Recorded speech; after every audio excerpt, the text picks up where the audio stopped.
Thank you very much. In the interest of time, I'll try and be just a little bit briefer. This is a picture, in fact, of Edinburgh in Scotland. And in the south of Scotland, there's a very high incidence, one of the highest incidences in the world, of multiple sclerosis.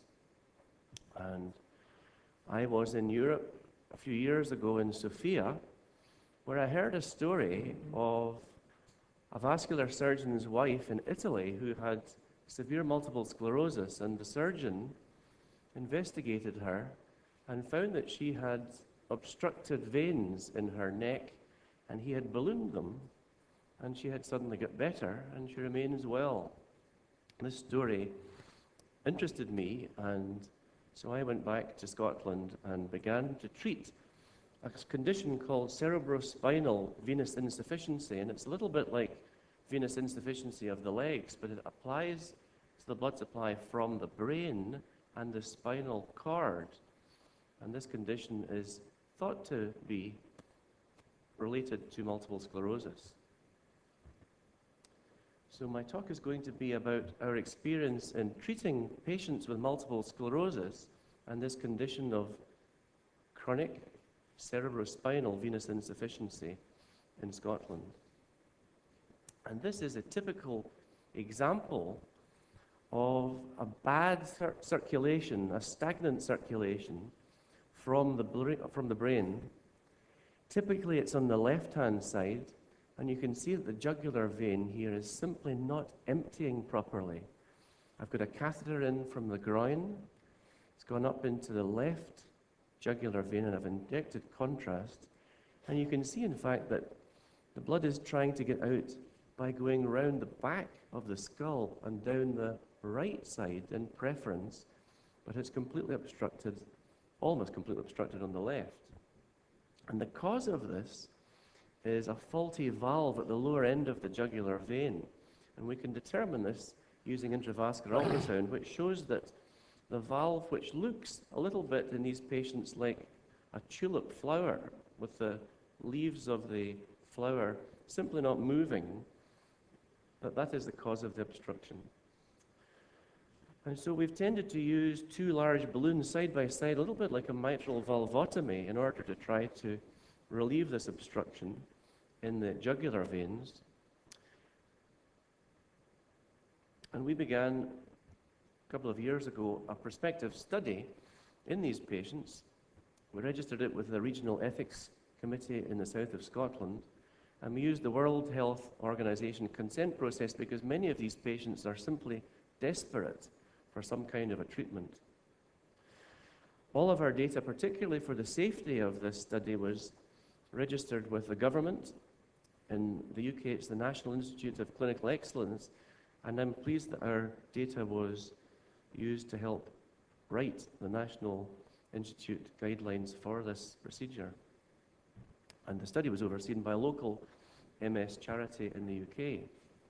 We used independent neurological assessment to try to see if the treatment improved the patients at 6 months, and so they were assessed independently before treatment and then at 6 months later. And we used, with the assistance of neurologists, an MS-specific scoring system that assesses their mobility, their hand-eye coordination, and their cognitive function. And we used the Italian ultrasound criteria to make the diagnosis of chronic cerebrospinal venous insufficiency, and it uses Doppler ultrasound to determine whether or not there's a normal or abnormal flow in the jugular veins. All of the patients got magnetic resonance scanning really to be certain that they had MS, and you can see these white plaques, very typical of multiple sclerosis. In 340 patients, we had very, very few and very minor complications. One patient had atrial fibrillation, I'm sure because the wire went into the atrium itself instead of going up into the jugular, but this was transient and didn't require any treatment. Now, about a third of the patients didn't respond, and we've just heard from Germany how some treatments don't help, and it's not entirely clear why. 2/3 of the patients, however, at 6 months had improved overall, in all of the patients put together, we still had a very statistically significant improvement in their neurological function after 6 months. The problem for me was that there is a variable treatment. Some patients get a result and others don't, and it's very, very disappointing for these patients when they don't. And as you've just heard from Germany, wouldn't it be nice if we could work out who are the patients that we could identify and be sure of success in the treatment? The only thing we've found on our data so far is age, and younger patients seem to fare better than older ones. Well, although there was a variable result to treatment, a modest improvement in their neurological function, the patients' quality of life scores were very, very dramatically improved, and they felt a great deal better, both physically and mentally, because of this modest improvement. Other efficacy studies are beginning to be published. Most of them are positive, not all of them, but most of them. So, Mr. Chairman, in conclusion, this is a new treatment, and I think it's very promising. A lot of it still hasn't been worked out. The biggest problem for me is that the results are variable, that some patients get a result. Sometimes it's fantastic, but other times nothing happens and it's very disappointing.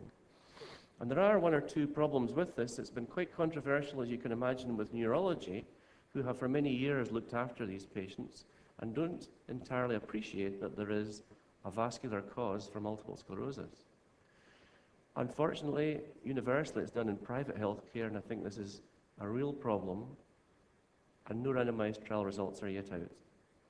Many thanks.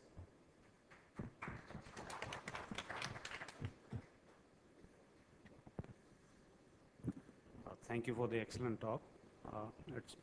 Dr. Reed, I want to know what is the incidence which you have found of this stenosis of jugular vein in cases of multiple sclerosis? In our series, it was 94% of patients with multiple sclerosis had an abnormal Doppler ultrasound scan. And there are many studies now showing a high incidence, not always as high as that, of an abnormality in the jugular vein flow in patients with multiple sclerosis.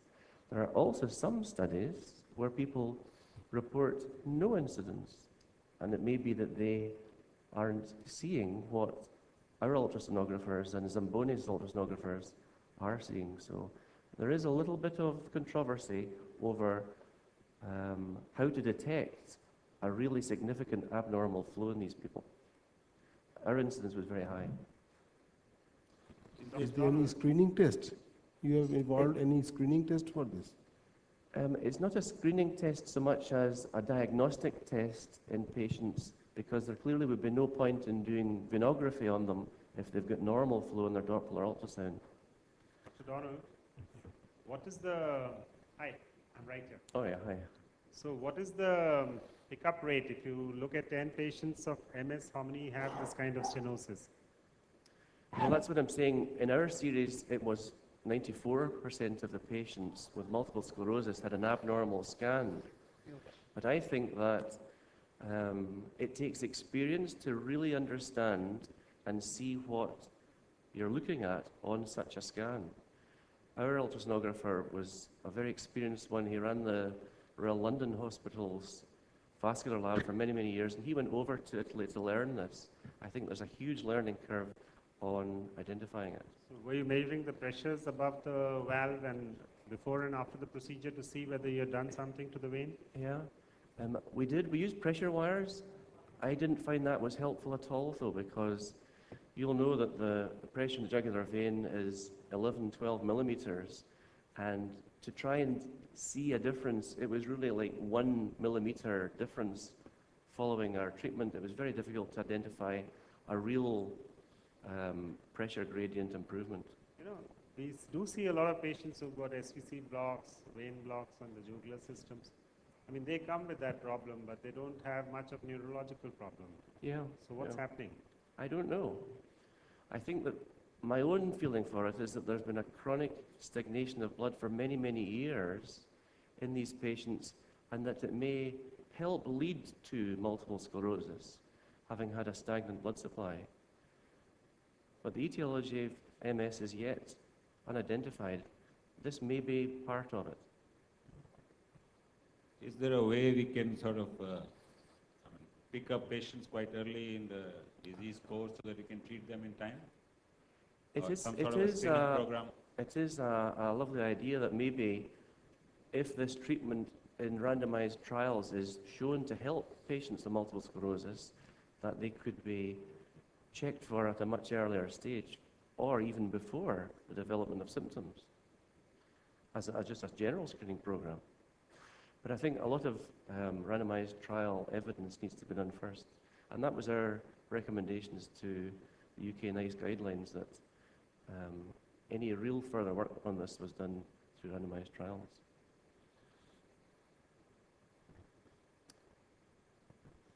Thank you very much. Thank you very much.